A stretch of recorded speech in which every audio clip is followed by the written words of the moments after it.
The helmet was the only thing keeping Rowena Darrow alive. Not in battle, though it had done that too, more times than she cared to count. No, the helmet kept her alive in the quieter, more dangerous way. It hid the angle of her jaw, the fullness of her mouth, the cheekbones that no amount of dirt and discipline could square into something masculine. 2 years she'd worn it. 2 years of keeping the visor down, her voice pitched low. Her name, Rowan, she told them. Just Rowan. On nobody's lips. 2 years of being no one. And it had worked. Until today. The day the Alpha King decided to spar with her personally. She hadn't asked for this. Hadn't wanted it. The whole point of being unremarkable was surviving, and surviving meant keeping her head down, her stance wide, and her movements sharp enough to earn respect, but forgettable enough to avoid attention. She was a decent sword. Fast, precise, disciplined. Good enough that her unit trusted her at their flank. Not good enough that anyone looked twice. Or so she'd thought. The training yard of the Borderland encampment was a churned expanse of hard-packed earth and trampled grass, ringed by supply tents and the low timber walls that marked the Army's semi-permanent position along the northern reach. Smoke from the cook fires drifted in lazy threads across the afternoon sky, carrying the smell of roasting meat and wet canvas. Around the edges of the yard, soldiers had gathered, leaning on fence posts, sitting on overturned barrels, watching. Because their king was fighting. Phelan Holt moved like something between a man and a storm. He was tall, taller than most of the soldiers who served under him, and broader across the shoulders than anyone had a right to be while still moving that fast.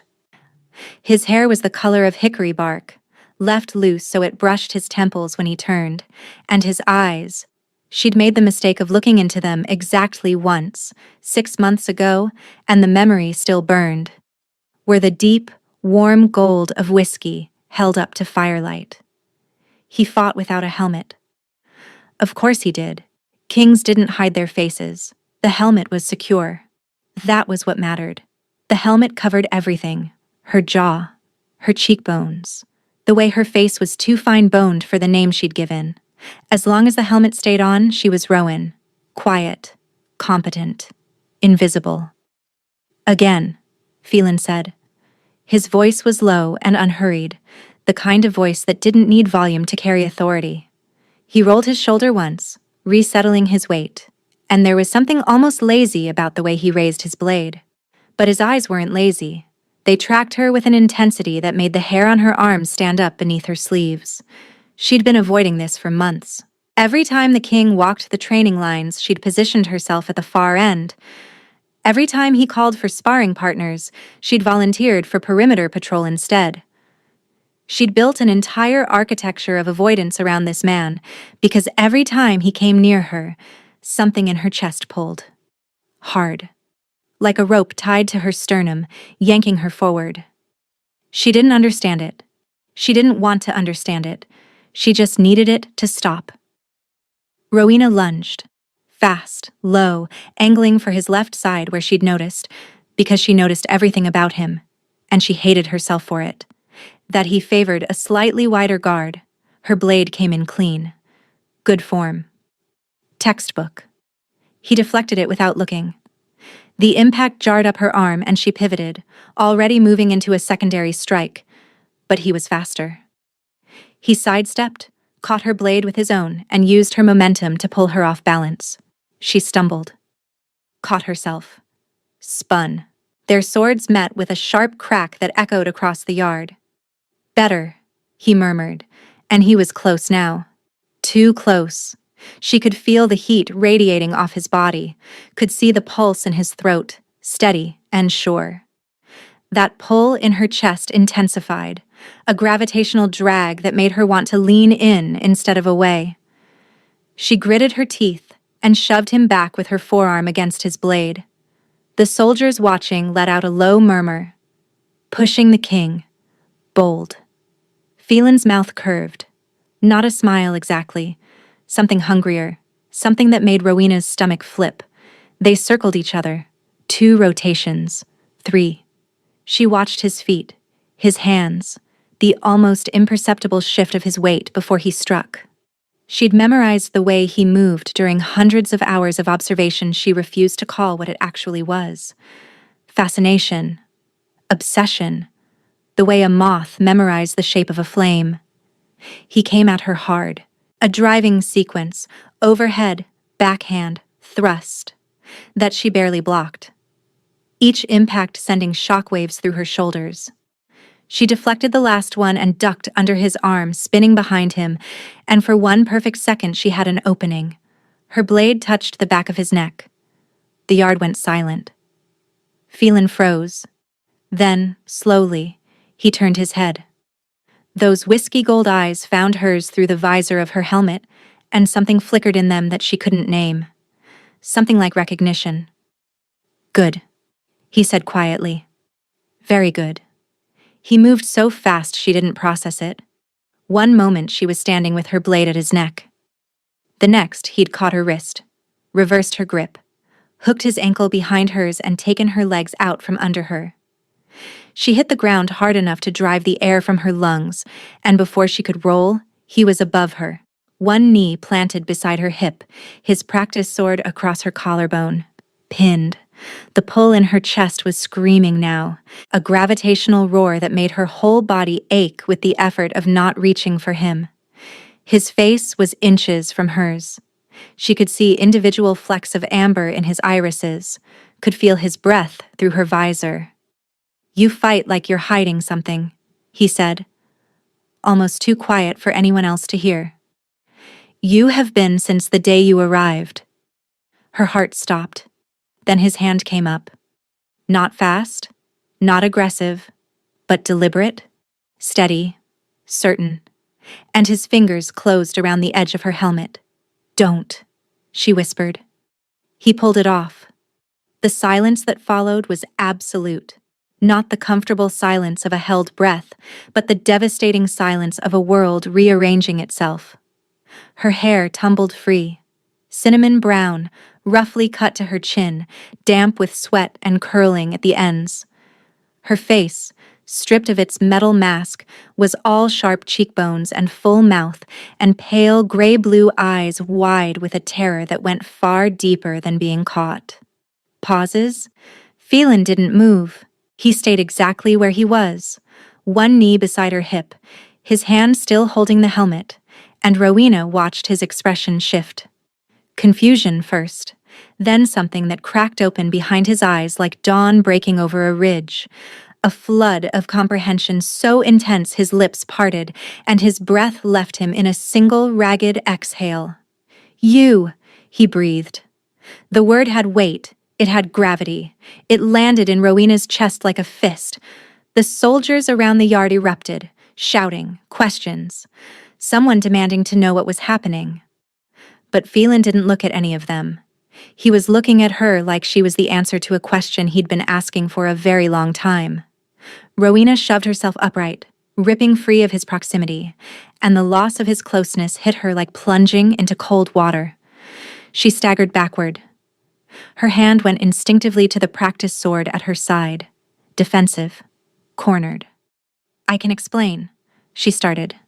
2 years. His voice was rough. He stood slowly, the helmet still dangling from his fingers. "You've been in my army for 2 years. I felt you." He took a step toward her, and she took one back.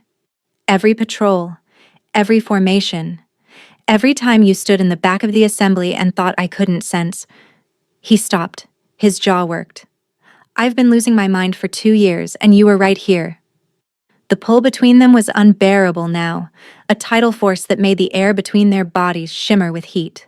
Rowena's wolf, the one she'd kept caged and silent for 24 months, the one that had howled soundlessly every time this man walked past her in a corridor, strained against every wall she'd built.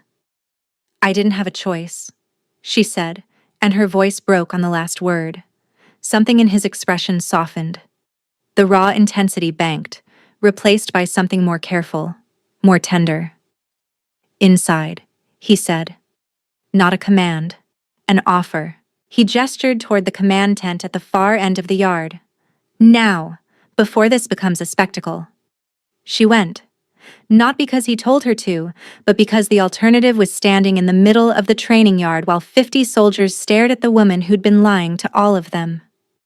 The command tent was dim and warm, lit by a single oil lamp that threw amber shadows across the map-strewn table and the worn campaign chairs. It smelled like leather and pine resin and him. She tried not to notice that last part. Phelan let the tent flap fall closed behind them and stood with his back to the entrance, arms crossed, watching her. Rowena stood on the opposite side of the table because she needed something solid between them. Something to remind her body that closing the distance was not an option. "Talk," he said. So she did.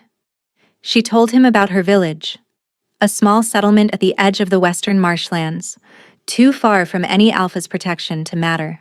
She told him about the raids that had been getting worse for years, about the night her home had been set alight, about standing in the lane watching everything she'd ever known turn to ember and ash while the raiders laughed. She told him about running through smoke-filled darkness with nothing but the clothes on her back and a stolen sword, about sleeping in ditches and eating whatever she could forage, about the particular kind of loneliness that came from having no one left in the world who knew your name. She told him about arriving at the borderland recruitment post half-starved and fully desperate, about the recruiter who'd barely glanced at her face before handing her a gambeson and pointing toward the barracks, about pulling the helmet on for the first time and feeling the world shrink to the narrow slit of the visor, safe and suffocating all at once, about cutting her hair with a hunting knife and watching it fall to the floor like pieces of a life she was shedding. She'd given a name that wasn't hers, because a woman alone was a target, but a soldier had a unit and a tent and 3 meals a day. Voice breaks. She told him about the first time she'd felt the pull, standing in formation during his inspection of the northern garrison 6 months after enlisting. He'd walked down the line and passed within 3 feet of her, and something inside her chest had lurched so violently she'd nearly broken rank. "I thought I was going insane," she whispered. "Every time you came near me, it got worse. This pulling. Like something in me was trying to get to something in you." Phelan's hands had dropped to his sides. He was perfectly still, but she could see the tension in him. The rigid line of his shoulders, the way his fingers curled against his thighs. "Gravity," he said hoarsely. "That's what the old texts call it. The pull between bonded mates. It's supposed to be—" He exhaled, dragged a hand through his hair. "It's supposed to be undeniable, and I've been feeling it for 2 years without knowing who it was coming from." Rowena's throat tightened. "You felt it too?" "I felt it in every room I walked into, every formation I inspected." He looked at her, and his eyes were liquid gold in the lamplight. "I tore apart my own counsel trying to understand why I could sense my mate everywhere, but find her nowhere. I thought—" His voice dropped. "I thought she was close but unwilling, that she knew and was rejecting the bond." The devastation in his voice made something crack in Rowena's chest. "I didn't know what it was. I swear. I thought something was wrong with me." He was quiet for a long moment. Then slowly, he walked around the table. Not fast, not demanding. Each step measured, giving her time to retreat if she wanted to. She didn't want to. He stopped an arm's length away, close enough that the pull between them turned into a living, breathing thing, a warmth that radiated from his body to hers, a current that made her skin hum. "What's your real name?" "Rowena," she whispered. "Rowena Darrow." "Rowena." He said it like he was learning the shape of it, like he was committing every syllable to memory. "I'm going to ask you something, and I need you to answer honestly." She nodded. "If I hadn't pulled off that helmet, would you have told me?" The honesty cost her. "No." He closed his eyes. 1 breath, 2. When he opened them again, they were bright with something fierce and fragile at the same time. "Then I'm glad I did." His hand came up slowly. She watched it the way she'd watch a blade, tracking every movement, every intention. But this wasn't a blade. This was his palm, open, turning to cup her jaw with a gentleness that made her knees buckle. The contact was everything. Heat flooded through her from the point where his skin met hers, rolling down through her shoulders, her ribs, her hips, settling deep in her center like a sun igniting. The pull that had been tormenting her for 2 years didn't just ease, it sang, a resonant, bone-deep hum that told her body this was right, this was home, this was where she was always meant to be. She exhaled a sound she didn't recognize, half gasp, half something broken that had finally been put back together. Whispers. "There you are," he said, and his voice was wrecked. His thumb traced her cheekbone, feather-light. "There you are." He kissed her. Slow. Deliberate. His mouth met hers with a tenderness that undid her more completely than force ever could have. His free hand came to rest at the small of her back, drawing her closer, and Rowena's hands that had held swords and shields and the bars of a life she'd locked herself inside, rose and gripped the front of his tunic like he was the only solid thing in a shifting world. The gravity between them locked, snapped into place like a key turning in a lock that had been waiting centuries. She felt it in her bones, in her teeth, in the spaces between her heartbeats. When they broke apart, his forehead rested against hers. Both of them breathing hard, both of them shaking. "This changes everything," she whispered. "Yes." No hesitation. "The soldiers will... I don't care. Your counsel." "Rowena." His hands framed her face. His eyes held hers, steady as a compass finding north. "I have spent 2 years with a hole in my chest that I couldn't explain. 2 years waking up every morning knowing she was close, and going to sleep every night, knowing I'd failed to find her again. Nothing changes that except you. Nothing." She pressed her palms flat against his chest. His heartbeat hammered beneath her fingers, fast and unsteady. So different from the controlled, commanding alpha the world saw. This was the man underneath. The one who'd been searching. The one who'd been afraid. "I'm not going anywhere," she said. "Not anymore." The next morning, Captain Drustin Cahill requested a private audience with the king. Rowena knew Drustin the way every soldier in the 4th Regiment knew him, by reputation, by the way conversations died when he entered a tent, by the flat granite color of his eyes that never seemed to warm regardless of the weather or the company. He was ambitious in the particular way of men who believed they deserved more than they'd been given, and he'd been circling the king's inner circle for months, looking for a way in. He'd found one. Rowena was crossing the supply yard when one of the junior officers, a boy barely old enough for his commission, caught her arm and told her in a hushed, urgent voice that Drustin was in the War Council tent presenting evidence of her deception, that he was demanding her arrest for infiltration and fraud, that he was arguing her presence had compromised the integrity of the king's forces and calling for a formal tribunal. The fear was instant. Ice in her veins, a fist around her lungs. She went anyway. The War Council tent was larger than Phelan's command tent, built to hold a dozen officers around a central table scarred with the rings of 100 tankards and the gouges of map pins driven in with too much force. When Rowena pushed through the entrance, every head turned. 8 captains, 2 generals, the king's steward, and Drustin, standing at the head of the table with a sheaf of documents in his hand and a thin, satisfied smile on his face that said he'd already decided how this ended. Phelan sat at the opposite end. His expression was carved from stone, but Rowena felt the gravity between them surge, a fierce, protective pulse that told her everything his face didn't. "Cannot be tolerated," Drustin was saying, his voice carrying the clipped precision of someone who'd rehearsed. "She infiltrated our ranks under false pretenses. She's been privy to troop movements, supply routes, defensive positions. For all we know, she's standing right here," Rowena said. The tent went quiet. Drustin turned to her. Those granite eyes swept over her. Her unbound hair, the gambeson she'd worn for 2 years, the sword at her hip that she'd earned through every drill and every patrol and every frozen night on the perimeter. "You don't belong in this tent," he said coolly.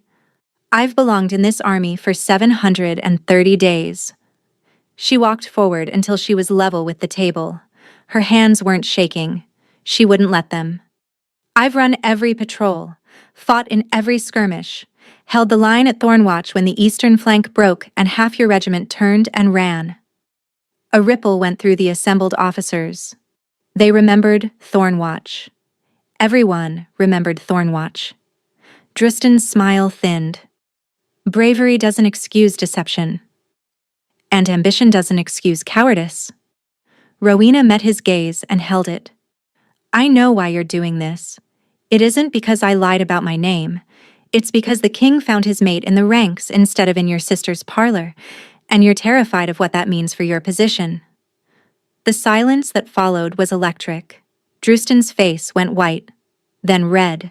His composure cracked, and beneath it was something small and desperate and ugly. "You have no proof of—" "I do, actually." Rowena turned to the steward, keeping her voice level even though her heart was slamming against her ribs hard enough to bruise. 3 weeks ago, Captain Cahill sent a private dispatch to the eastern provinces offering military intelligence in exchange for a seat on the provincial council. Troop numbers, patrol schedules, supply chain routes. I intercepted the courier because I was running overnight patrol, and the rider took the wrong trail in the dark. The dispatch is in my footlocker, sealed with his signet. The room erupted. Drustan lunged toward her, but 2 of the other captains caught him, pulling him back. He was shouting, something about lies, about fabrication. But Rowena didn't flinch. She stood in the center of that tent with her shoulders square and her chin lifted and let the truth do what truth always did, eventually. Cut through everything. Pauses. Phelan stood. The room went silent again, because when the Alpha King stood, silence followed like a physical law. He didn't look at Drustan, he looked at Rowena. "Captain Cahill will be confined to quarters pending investigation," he said, his voice perfectly level. "His commission is suspended effective immediately." Then, to the room. "This soldier has served this army with more honor than most of the officers in this tent. Anyone who has a problem with her identity can take it up with me personally." Nobody spoke. Drustan was escorted out, still sputtering. The tent emptied slowly after that. Officers filing out with carefully neutral expressions, the steward clutching his notes. Rowena stood where she was, the adrenaline draining from her body like water from a cracked vessel, leaving her hollow and trembling. Then Phelan was in front of her. His hands caught her elbows, steadying her. "You could have let me handle him," he said softly. "I've been handling things myself for a long time." "I know." He pulled her closer, and she let him. Let her forehead drop to his chest, let the steady drum of his heart replace the roaring in her ears. His arms came around her. Careful, warm, solid. "That's over now.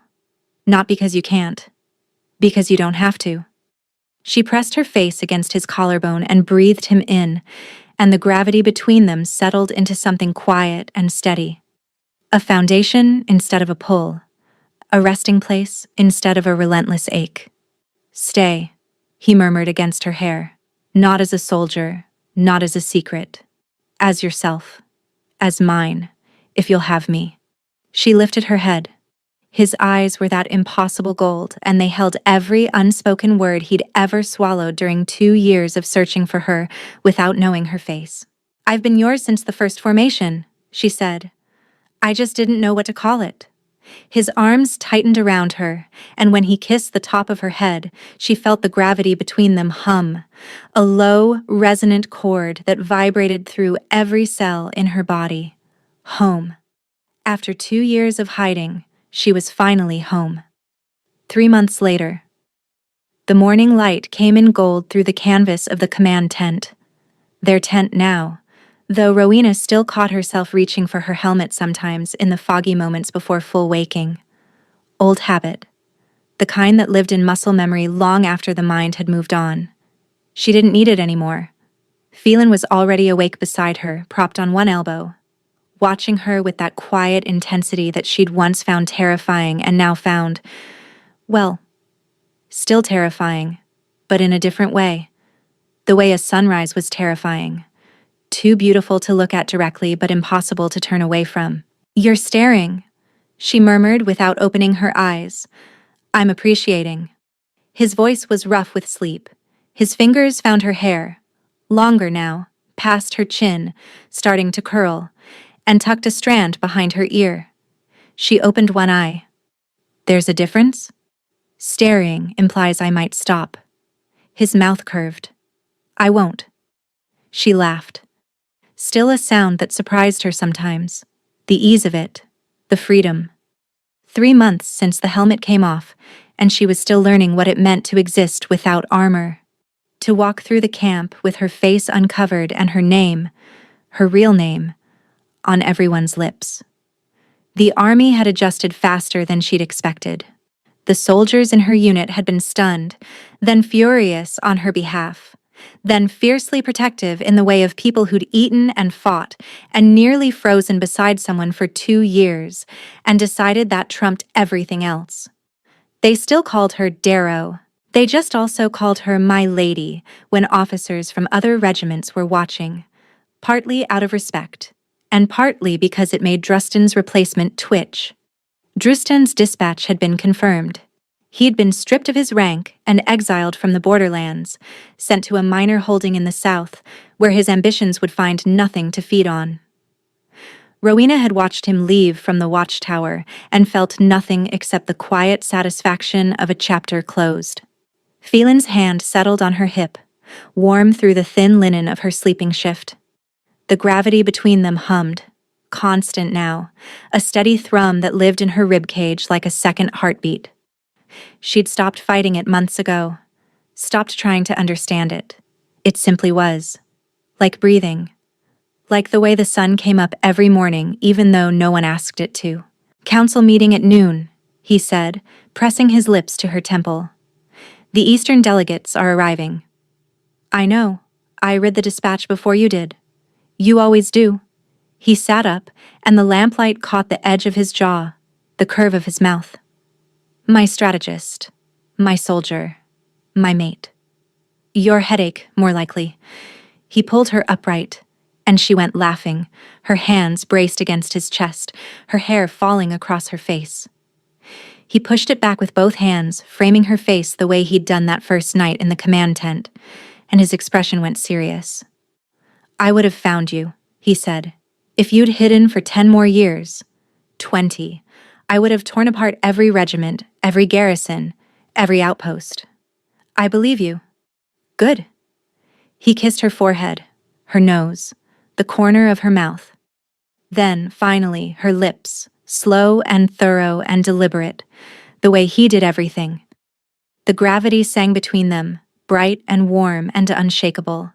When they broke apart, Rowena rested her hand against his chest. His heartbeat thrummed against her palm, steady as a war drum, steady as a promise. She'd spent 2 years hiding, armoring herself, making herself small and silent and invisible so the world couldn't hurt her again. Never again.